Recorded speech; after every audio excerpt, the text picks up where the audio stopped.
តសូមគ្រប់ជំរាបសួរពុកម៉ែបងប្អូនមកជួបជាមួយបងប្អូនទៀតហើយថ្ងៃនេះបងប្អូនមានយកសាច់រឿង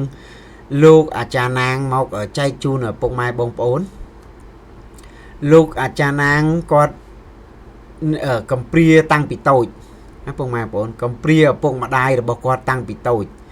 គាត់សពថ្ងៃគាត់រស់នៅក្នុងវត្តអារាមមួយខាងស្វាយរៀងណាពុកម៉ែបងប្អូនតែមុននឹងចូលសាច់រឿងលោកអាចារ្យណាងគូជំរាបសួរទៅពុកម៉ែបងប្អូនដែរពុកម៉ែបងប្អូនសុខសប្បាយអត់ហើយអ្នកតាមដាន channel admin ជួយ subscribe channel admin ម្នាក់មួយផងពុកម៉ែបងប្អូនហើយសូមអរគុណទុកជាមុនណាពុកម៉ែបងប្អូនតើបែរសាច់រឿងទៅលោកអាចារ្យណាងគាត់រស់នៅវត្តអារាមមួយតែ admin អត់សុំបញ្ចេញឈ្មោះវត្តអារាមនោះទេកុំឲ្យប៉ះពាល់ទៅដល់វត្តអារាមគាត់រស់នៅក្នុងវត្តអារាមមួយតាំងពីក្មេងពុកម៉ែបងប្អូនតាំងពីក្មេងដោយសារតែឪពុកម្ដាយរបស់គាត់ថាគាត់មិនបាននឹងឃើញមុខឪពុកម្ដាយរបស់គាត់ផងតាំងពីគាត់ដឹងក្តីមកជំនាន់លោកអាចារ្យណាងជំនាន់សង្គ្រាមណាពុកម៉ែបងប្អូនជំនាន់សង្គ្រាមអញ្ចឹងលោកអាចារ្យណាងបាត់បង់ពុកម្ដាយរបស់គាត់តាំងពីសង្គ្រាមនោះម្លេះអញ្ចឹងគាត់មករស់នៅក្នុងវត្តអារាមហ្នឹងតាំងពីក្មេងតូចថាគាត់នៅក្នុងពេលសង្គ្រាមគាត់ទៅតែខ្វាគោខ្វាក្របីទេ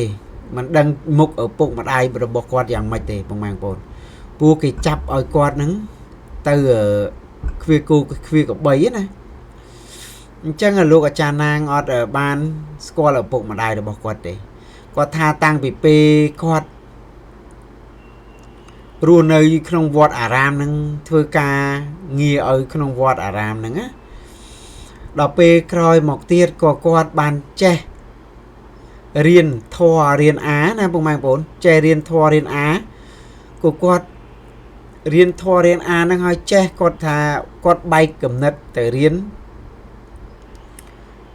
ធម៌ដូចថាធម៌អំពើ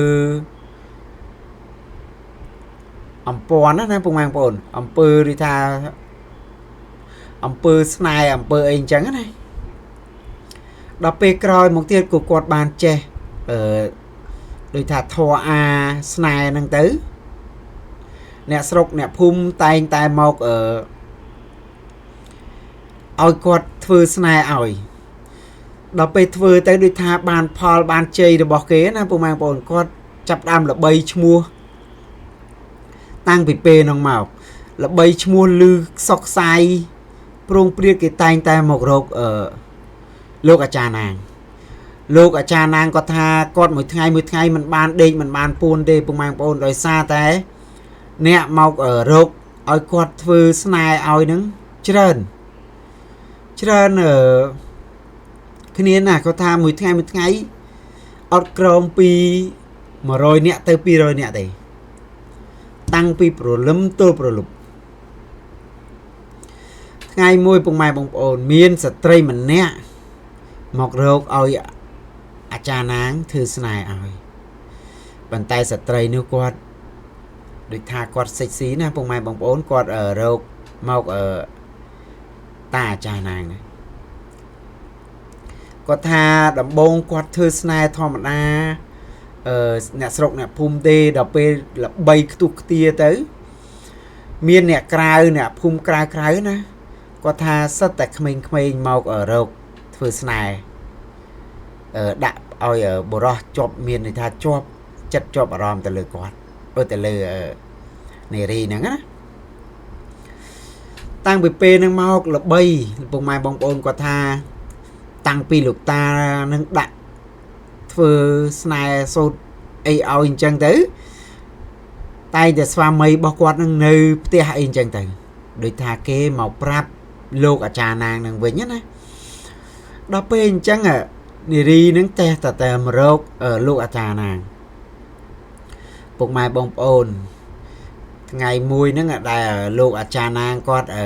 នារីសុខស្អាតមួយមកឲ្យគាត់ធ្វើស្នេហ៍ឲ្យ ព គាត់ថាធ្វើមិនធ្វើទៅឲ្យតែស្វាមីរបស់គាត់មានចិត្តមកលើគាត់អត់ឲ្យស្វាមីរបស់គាត់នឹងចេញទៅក្រៅទេដោយសារតែស្វាមីរបស់គាត់នឹងខូចខលទៅនៅស្រីឯក្រៅអញ្ចឹងណាអញ្ចឹងមករៀបរាប់នឹងលោកអាចារ្យណាងហ្នឹងដល់ពេលមកហើយម្ដងហើយដាក់ស្នេហ៍ដាក់អីទៅគាត់ក៏បានចេញទៅផ្ទះវិញអញ្ចឹងទៅចេញទៅផ្ទះវិញពុកម៉ែបងប្អូនមកម្ដងទៀតមករកលោកអាចារ្យណាងហ្នឹងគាត់ថាប្តីគាត់ងប់ជាមួយគាត់មែនតើហើយប្តីគាត់ងប់ជាមួយគាត់ដកចិត្តដកកាយមិនរួចទេមួយថ្ងៃនៅតែចិត្តគាត់អញ្ចឹងគាត់ថាស្វាមីរបស់គាត់ហ្នឹងភរិយារបស់គាត់ហ្នឹងតែងតែមករកលោកអាចារ្យណាងជារៀងរាល់សៅរ៍រាល់អាទិត្យមករកជាមួយលោកអាចារ្យណាងជារៀងរាល់អាទិត្យដោយសារតែគាត់មិនចង់បាត់បង់ស្វាមីរបស់គាត់ដល់ពេលអញ្ចឹងលោកអាចារ្យណាងចេះតែមានភាពស្និទ្ធស្នាលជាមួយស្ត្រីហ្នឹងដល់ពេលមកសូត្រមុនដាក់ស្នេហ៍ដាក់ចេះតែចង់ឲ្យលោកអាចារ្យណាងហ្នឹងដាក់ទៅនេះម្ដងដាក់ទៅនោះក្នុងគាត់ថាលោកអាចារ្យណាងដាក់ពេញរូបរាងកាយរបស់ស្ត្រីហ្នឹងអញ្ចឹងឪពុកម៉ែបងប្អូនលោកអាចារ្យណាងហើយនឹងស្ត្រីហ្នឹងចាប់ដើមមានភាពស្និទ្ធស្នាលគ្នាមានភាពល្អនឹងគ្នាគាត់ថាដាក់ស្នេហ៍យូរទៅជាស្ត្រីហ្នឹងបែកគំនិតមកមានចិត្តលើលោកអាចារ្យណាងហ្នឹងដំបូងមានចិត្តទៅលើស្វាមីដល់ពេលឥឡូវដាក់ស្នេហ៍យូរមកមានចិត្តលោកអាចារ្យណាងហើយឪពុកម៉ែបងប្អូនមានដឹងអត់ថាលោកអាចារ្យណាងធ្វើម៉េចទៅឲ្យស្ត្រីហ្នឹងម្ដងដូចជា2ដងហើយគាត់ដូចថាលោកអាចារ្យណាងបដិសេធជាមួយស្ត្រីហ្នឹងដល់ពេលក្រោយមកទៀតលោកអាចារ្យណាងដូចថាទ្រាំមិនបានដែរណាដោយសារតែស្ត្រីហ្នឹងមកគៀកកោយជាមួយលោកអាចារ្យពុកម៉ែបងប្អូនពីដំបូងភរិយារបស់គាត់ដូចថាខាំងខាជាមួយស្វាមីស្វាមីរបស់គាត់ណាតែលោកអាចារ្យណាងនេះគាត់ថាគាត់អត់មានបានទៅធ្វើអីតែលើស្ត្រីហ្នឹងទេដោយសារតែស្ត្រីហ្នឹងគាត់ចេះតែមករកលោកអាចារ្យណាងហ្នឹងគាត់ថាមករាល់អាទិត្យដល់ថ្នាក់ពេលខ្លះលោកអាចារ្យហ្នឹងរត់គេចពីស្ត្រីហ្នឹងវិញណាគាត់ថារត់គេចពីស្ត្រីហ្នឹងវិញដោយសារតែគាត់មិនចង់ប៉ះពាល់ទៅលើបោះអ្នកណាទេដោយសារតែលោកអាចារ្យគាត់រស់នៅកំឡោះ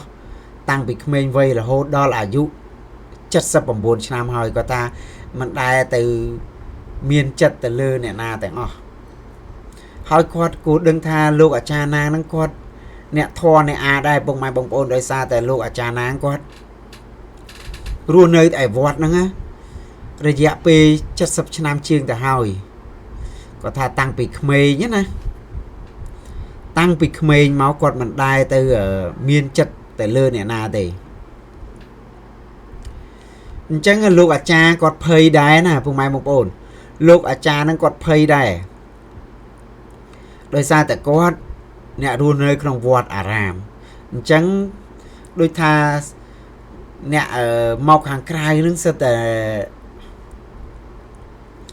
មកធ្វើស្នេហ៍ធ្វើមន្តអាគមហ្នឹងសិតតែនៅក្នុងវត្តអារាមហើយការស្លៀកពាក់របស់គាត់មិនចិត្តដូចអ្នកស្រុកអ្នកភូមិរបស់គាត់ទេគាត់ថាមកសិតតែសិចស៊ីតែអញ្ចឹងណាអញ្ចឹងគាត់ខ្លាចលោកលោកសង្គ្រាចវត្តអីគាត់ដូចថាគាត់យកទោសយកពៃអញ្ចឹងណាតាំងពីពេលនោះមក លោកអាចារ្យណាងគាត់លាក់ខ្លួនមិនឲ្យអ្នកណាដឹងពីប្រវត្តិរបស់គាត់នៅតំបន់តាណាទេបងប្អូនប៉ុន្តែគាត់នៅរស់នៅក្នុងវត្តហ្នឹងទេក្នុងវត្តអារាមហ្នឹងដដែលទេប៉ុន្តែគាត់ប្រាប់ដូចថាកូនសិស្សលោកកូនអីថាគាត់បានចេញពីវត្តហ្នឹងហើយពុកម៉ែបងប្អូនគាត់ថាក្នុងមួយថ្ងៃ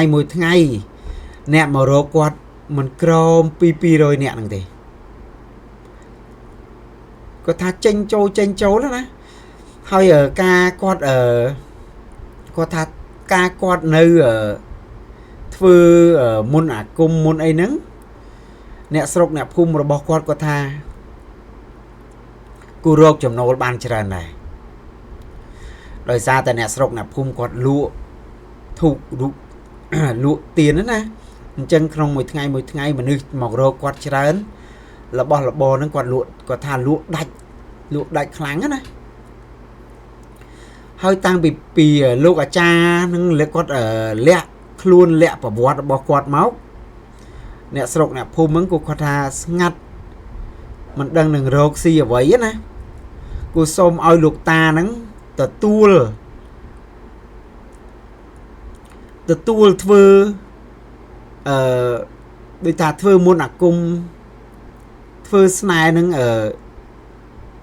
ទៅឲ្យស្ត្រីនឹងវិញ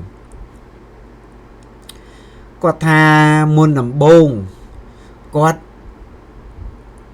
អត់ចង់បញ្ចេញទេដោយសារតែអ្នកស្រុកអ្នកភូមិគាត់ស្នើសុំខ្លាំងពេកដោយសារតែអ្នកស្រុកអ្នកភូមិគាត់រកចំណូលបានច្រើនអញ្ចឹងគាត់អត់ខ្វល់ណា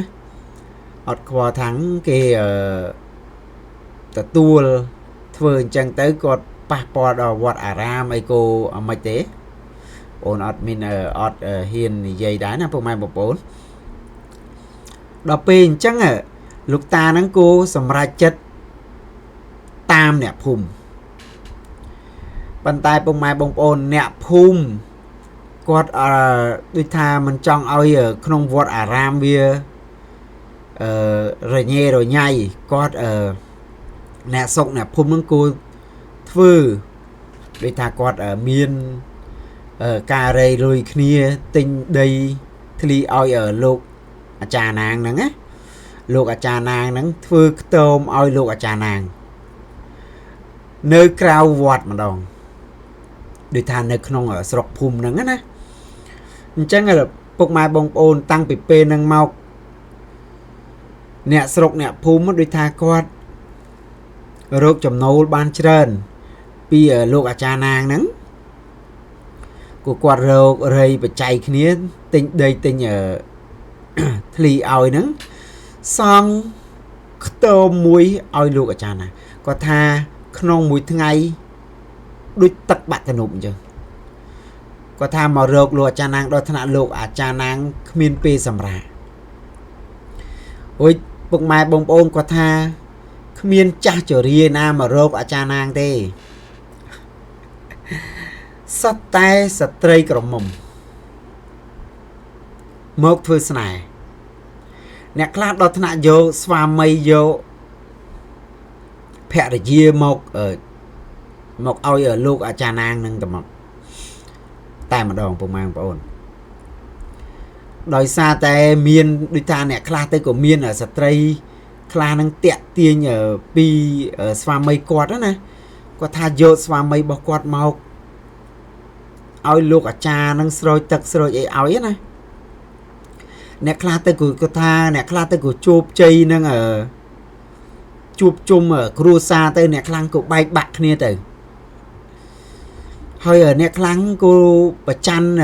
ភរិយាដោយសារតែភរិយានឹងចេះតែមករកលោកអាចារ្យណាតែអត់ដឹងថាភរិយារបស់គាត់នឹងធ្វើអ្វីទៅលើគាត់ទេពុកម៉ែបងប្អូនគាត់ថាក្នុងមួយថ្ងៃនឹងរវល់គាត់ថារវល់គ្មានបានពេលដេកសម្រាកទេដល់ថ្នាក់អ្នកខ្លះពេលខ្លះលោកអាចារ្យណាងហ្នឹងមិននៅនឹងខ្ទមទៀតពុកម៉ែបងប្អូនដល់ថ្នាក់លោកអាចារ្យណាងហ្នឹងគាត់ទៅនៅព្រៃណារស់នៅព្រៃ ระยะเปใบบุญพรำไงเตโกมอกขตมระบบกวาดវិញហើយពេលចាប់ពីពេលនឹងមកលោកអាចារ្យណាងចេះតែទទួលលក្ខណៈថាទទួលមនុស្សដូចថាគាត់ក្នុងមួយថ្ងៃហ្នឹងគាត់យកមនុស្សប្រមាណនេះព្រោះគាត់អត់ធ្វើដូចមុនណាគាត់អត់ធ្វើដូចមុនដូចថាមួយថ្ងៃគាត់ខំប្រឹងតែទទួលនារីដែលមកឲ្យធ្វើស្នេហ៍ធ្វើអីហ្នឹងទេពុកម៉ែបងប្អូនដល់ពេលលោកអាចារ្យណាងគាត់ដូចថាមានគេដឹងឮច្រើនចាប់ពីតាំងពីនៅក្នុងវត្តអារាមនោះមកថ្ងៃមួយនារីក្មេងគាត់មកសារភាពប្រាប់នឹងលោកអាចារ្យណាងហ្នឹងគាត់ថាគាត់សុំធ្វើភរិយារបស់លោកអាចារ្យណាងតាំងនារីនឹងនៅវ័យក្មេងណាតាំងនារីនឹងនៅវ័យក្មេងដល់ពេលអញ្ចឹងពុកម៉ែបងប្អូននារីក្មេងនឹងតែងតែមកដាំបាយដាំទឹកឲ្យលោកអាចារ្យណាងហ្នឹងតែអ្នកស្រុកអ្នកភូមិបានសួរលោកអាចារ្យណាងនឹងដែរព្រោះគាត់ជាអ្នកធ្វើមន្តអាគមអ្នកបចោះស្នេហ៍អញ្ចឹងគាត់អ្នកស្រុកអ្នកភូមិបានទៅសួរគាត់ថាមានធ្វើស្នេហ៍ទៅលើនារីនឹងម្នាក់នឹងអត់បាននារីនឹងមកធ្វើស្នេហ៍យូរបាននារីនឹងសារភាពទៅលោកអាចារ្យណាងណាពុកម៉ែបងប្អូនមកសារភាពមានចិត្តទៅលើលោកអាចារ្យណាងតាំងពីពេលនោះពុកម៉ែបងប្អូនលោកអាចារ្យណាងដេញនារីនឹងមិនឲ្យនៅខ្ទមរបស់គាត់ដែរតែនារីនឹងរឹងតតឹងនៅខ្ទមនឹងនៅសម្រាកនៅក្រែមុខនឹងជារៀងរាល់ថ្ងៃហើយលោកអាចារ្យណាងគាត់បាននិយាយថាគាត់គ្មានចិត្តទៅលើនារីនឹងទេដោយសារតែគាត់វ័យចាស់ជរាទៅហើយគាត់អ្នករៀនធម៌អ្នករៀនអាទៀត គាត់គ្រាន់តែធ្វើស្នេហ៍ធ្វើមន្តអាគមនឹងឲ្យគ្រួសាររបស់ពុកម៉ែបងប្អូនអ្នកមករកគាត់នឹង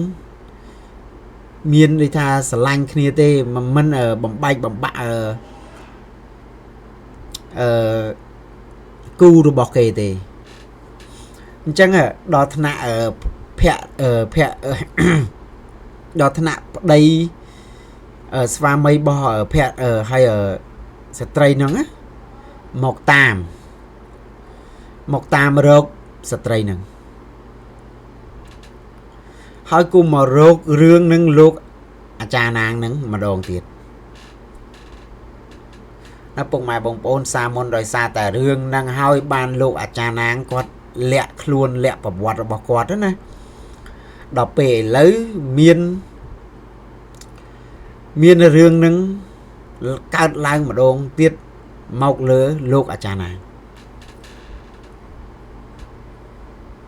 គាត់ថាពេលខ្លះដល់ថ្នាក់អ្នកស្រុកអ្នកភូមិគាត់មកខាត់ស្ត្រីហ្នឹងមិនឲ្យជួបលោកអាចារ្យណាងនឹងទៀតដោយសារតែអ្នកស្រុកអ្នកភូមិគាត់ដូចថាគាត់អ្នកគិតគូរឲ្យលោកអាចារ្យណាងហ្នឹងណាដល់ពេលហើយស្ត្រីហ្នឹងគាត់ស្វាមីរបស់គាត់មកយកគាត់ទៅគេហដ្ឋានវិញណាទៅផ្ទះវិញណាហើយគូបានមករករឿងលោកអាចារ្យណាងនឹងម្ដងទៀតអញ្ចឹងដល់ពេលទៅយកទៅដូចថាបាត់មួយខែពីរខែស្រាប់តែឃើញស្ត្រីម្នាក់ហ្នឹងមកជួបមករកលោកអាចារ្យណាងដដែលដល់ពេលអ្នកស្រុកអ្នកភូមិគាត់សួរនាំទៅគាត់ថាលួចស្វាមីរបស់គាត់មក ដោយសារតែគាត់ភ្លេចមុខលោកអាចារ្យណាងនឹងអត់បានពេលខ្លះដោយសារតែស្ត្រីនឹងគាត់ថាយំនៅមុខស្វាមីមិនចង់ឲ្យស្វាមីនាំទៅពេលទៅផ្ទះវិញទេណាពុកម៉ែបងប្អូនដល់ថ្នាក់មុនដំបូងធ្វើស្នេហ៍ទៅឲ្យស្វាមីស្រឡាញ់ណាដល់ពេលឥឡូវស្វាមីស្រឡាញ់ហើយឥឡូវមកលងស្នេហ៍នឹងតាលោកតាលោកតាណាងនឹងវិញណាពុកម៉ែបងប្អូនដោយថាស្នេហ៍វាដល់កំពូលណាដែលស្នេហ៍នឹងដល់កំពូលពេកទៅមករោគលោកតាលោកអាចារ្យណាងនឹងវិញអញ្ចឹងគាត់ថាស្វាមីគាត់លែងគិតគូរភរិយារបស់គាត់នឹងហើយគាត់មកប្រាប់អ្នកស្រុកអ្នកភូមិដល់សារតែភរិយារបស់គាត់នឹងធ្វើទុកដូចថាធ្វើបាបស្វាមីរបស់គាត់ឡើងវិញណាអូយលោកអាចារ្យណាងគាត់ថាគាត់គ្មានធ្វើអ្វីទៅលើស្ត្រីនឹងទេគាត់គ្រាន់តែបញ្ចូលស្នេហ៍ដាក់ស្នេហ៍ឲ្យស្វាមីរបស់គាត់នឹងស្រឡាញ់ទេពុកម៉ែបងប្អូនគ្មានចិត្តដាក់ស្នេហ៍មកឲ្យស្រឡាញ់លោកអាចារ្យណាងនឹងទេដល់ថ្នាក់លោកអាចារ្យណាងគាត់ខឹងដេញស្ត្រីនឹងតណាត់តណែងទៀតពុកម៉ែបងប្អូនដល់សារតែស្ត្រីនឹងបាត់មុខលោកអាចារ្យមិនបានស្ត្រីនឹងសុំលោកអាចារ្យនឹងនៅដេកសម្រាប់មុខខ្ទមនឹងតែម្ដងគាត់ថាលោកអាចារ្យគាត់អត់មានបានតែគិតគូរស្ត្រីនឹងទេហើយមានចិត្តទៅលើស្ត្រីនឹងវិញទេគាត់ថាគ្រាន់តែធ្វើស្នេហ៍នឹងឲ្យស្វាមីរបស់គាត់នឹងពេញចិត្តពេញអារម្មណ៍ទៅលើស្វាមីរបស់គាត់ទេណាតាំងពីពេលនោះមកគាត់ថាលោកអាចារ្យគាត់ថាគាត់ឲ្យស្ត្រីនឹងសម្រាកនៅនឹងនៅមុខខ្ទមលោកអាចារ្យណាងនឹងគាត់ថាស្វាមីរបស់គាត់នឹងមកតាមម្ដងជា2ដងណាពុកម៉ែបងប្អូនមកតាមម្ដង2ដងហើយដល់ពេលតាមដូចថាតាមទៅហើយមកវិញទៅហើយមកវិញគាត់ថាបកគលឲ្យលោកអាចារ្យណាងនឹងហ្មងប៉ុន្តែពុកម៉ែបងប្អូនលោកអាចារ្យណាងគាត់ថាគាត់អត់មានទៅបានទៅប៉ះពណ៌ទៅលើស្ត្រីនឹងទេពុកម៉ែបងប្អូនគាត់ថាគាត់ដូចថាទុកដូចជាកូនជាចៅអញ្ចឹងណាពុកម៉ែបងប្អូនហើយគាត់ថាលោកអាចារ្យណាងថាគាត់រស់នៅមុខខ្ទមគាត់ហ្នឹងណាគាត់ថារស់នៅរហូតដល់សប្តាហ៍ថ្ងៃហ្នឹងគាត់អត់ទៅរកស្វាមីរបស់គាត់វិញទេអញ្ចឹងលោកអាចារ្យហ្នឹងគាត់ថាគាត់ឲ្យរស់នៅជាមួយលោកអាចារ្យហ្នឹងរហូតដល់សប្តាហ៍ថ្ងៃហ្នឹងទុកដូចជាកូនជាចៅណាហើយស្ត្រីម្នាក់ហ្នឹងក៏គាត់គ្រាន់តែដូចថាគាត់នៅរស់នៅគៀកលោកអាចារ្យណាងហ្នឹងគ្រាន់តែដូចថាដាំបាយដាំទឹកឲ្យលោកអាចារ្យណាងហ្នឹងតែប៉ុណ្ណឹងគាត់ថារស់នៅជាមួយលោកអាចារ្យណាងជារៀងរាល់ថ្ងៃហ្នឹងហើយអ្នកមកមើលអ្នកមកដាក់ស្នាដៃជារៀងរាល់ថ្ងៃមកតែមកហ្នឹងហើយគាត់ថាដូចទុកដូចជាកូនអញ្ចឹងហើយស្ត្រីម្នាក់ហ្នឹងក៏គាត់អត់ដូចថាទៅខ្វាយខ្វល់មានចិត្តមានថ្លើមអីទៅលើលោកអាចារ្យណាងនឹងខ្លាំងដែរគ្រាន់តែគាត់ថាបាត់មុខលោកអាចារ្យណាងនឹងមិនបានអញ្ចឹងគាត់ដូចថាគាត់ដាច់ពីស្វាមីរបស់គាត់មកគាត់គ្រាន់តែមកដាំទឹកដាំបាយដាំទឹកក្តៅទឹកអីអញ្ចឹងណារហូតដល់សប្តាហ៍ថ្ងៃហ្នឹងណាពុកម៉ែបងប្អូនហើយសាច់រឿងរបស់លោកអាចារ្យណាងក៏មានតែប៉ុណ្្នឹងដែរពុកម៉ែបងប្អូនហើយពុកម៉ែបងប្អូនបើមានសាច់រឿងចង់ចែកម្លែកមក admin ក៏ចែកម្លែកមក admin មក admin នឹងនិយាយសាច់រឿងពុកម៉ែបងប្អូនចែកជូនអ្នកតាមដាន channel admin ណាហើយបើពាក្យអូននិយាយទៅមានពាក្យលឺលួខ្វះខាតក៏សូមអធិស្ឋានដែរពុកម៉ែបងប្អូនហើយសាច់រឿង admin មានតែប៉ុណ្្នឹងដែរពុកម៉ែបងប្អូនសូមអរគុណសូមជម្រាបលា